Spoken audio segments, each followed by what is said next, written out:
Hey guys, Simon here from Top Tennis Trading, and in this video we're going to take a look at how Roger Federer was able to win his 18th Grand Slam.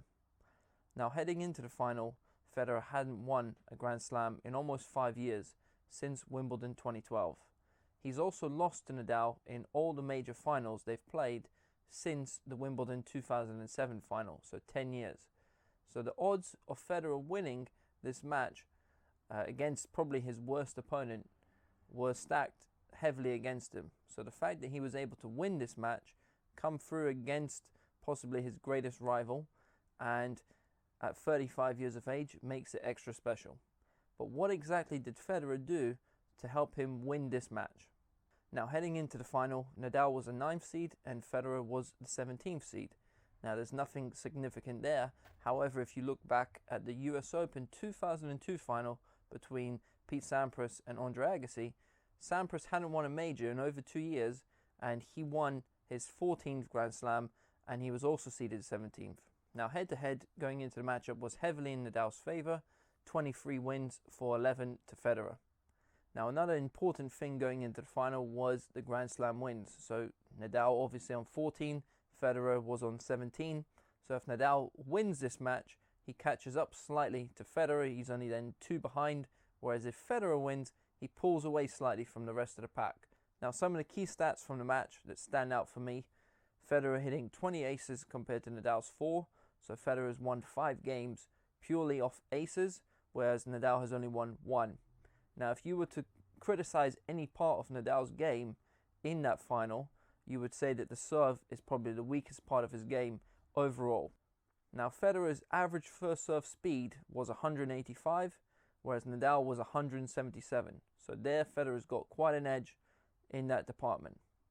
Now notice that total service games for both players stands at 22, but if we look at the stats from the serve, we can see that Federer has hit 138 and Nadal has hit 151.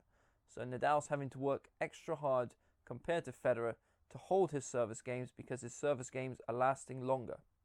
Now another key stat is this 76% of first serve points won on Federer's serve compared to Nadal's 63%.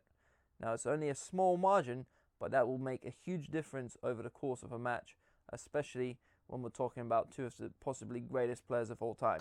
Now after the match, Federer had spoke about how his coaches had discussed with him going out there and playing freely, trying to go for his shots, trying to feel that there's no pressure on himself and that he has to really play to his full potential by letting go of all the things that was riding on the match and just playing the ball. Don't even think about playing Nadal, just play the ball. Now Federer, one of his key stats from the match is the fact that he won 29 out of 40 points when he comes to net, so 73%. So that was a huge thing for Federer throughout the match and throughout the tournament. In fact, it's something that he's been working on since having Edberg as a coach, trying to make the points a bit shorter, trying to come to net a lot more, and it really worked against Nadal in this final. Now Nadal had quite good success when he came in. He was winning 83% of points, but he only came in 12 times. Now something else that stands out here is that Federer is winning 39% of all points when he's returning, and Nadal is winning 34%. So there's a 5% difference, which doesn't seem like a lot, but at this level of men's tennis, that is a huge key stat. Now in sets 1, 3 and 5, Federer is winning more than 50% of medium rallies, and in sets 2 and 4, Nadal is winning 53% of medium rallies. Now in sets 1, 3 and 5, the ones that Federer obviously wins, he's winning more than 72% of points on first serve. Now in sets 1, 3, 4 and 5, Federer is winning more than 21% of first serve points with an ace. Now that's a significant amount of points, and that's going back to the fact that he's hit 20 aces throughout the match. Now the key rally stat for me that stands out is the fact that Federer was able to hit 14 winners with his single-handed backhand, and Nadal was only able to hit 3 the entire match. Now this is a significant difference, and this is what gave Federer the edge in that cross-court backhand, his backhand to Nadal's forehand, that gave him a huge edge. Whereas normally when we see when these guys play, it's Federer losing ground and having to go back to slice that ball, Now, in this match, Federer stood much closer to the baseline, took that ball on the rise, and was able to dominate a lot of these cross-court exchanges and win them. Now, throughout his career, Federer has always had a great serve and a great forehand, one of the best in the game. But his backhand at times has been questionable, especially against Nadal. So the fact that Federer has gone out in the time that he's been off, when he's had the injury, he's gone out and he's worked on that backhand, he's really improved it. This is truly inspirational for any tennis player out there, because a guy who is 35 years old, has won all the Grand Slams, has done everything Federer's done in tennis. He could easily lay back on a beach somewhere and say, you know what, I'm going to retire now.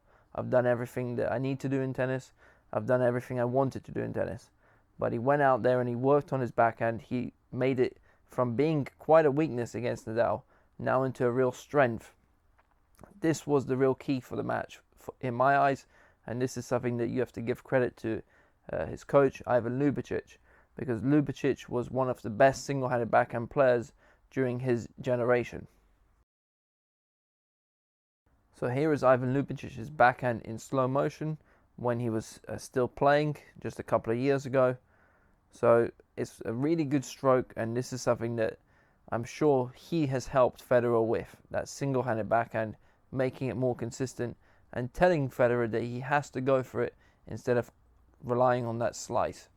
Now, another thing that Federer used to great effect was his inside out and in forehand. He was able to set up plays using that single-handed backhand and then run around and dictate play with that forehand. Now, that was my thoughts, but what do you think about the match? Why do you think Federer was able to win this match? What do you think the rest of the year has in store for both Federer and Nadal after this epic run at the Aussie Open? And what do you think about tennis in general for the 2017 season? I'd love to hear what you think. Leave your comments down below. We look forward to reading them. If you haven't already, subscribe to the channel, click that like button, and all the best.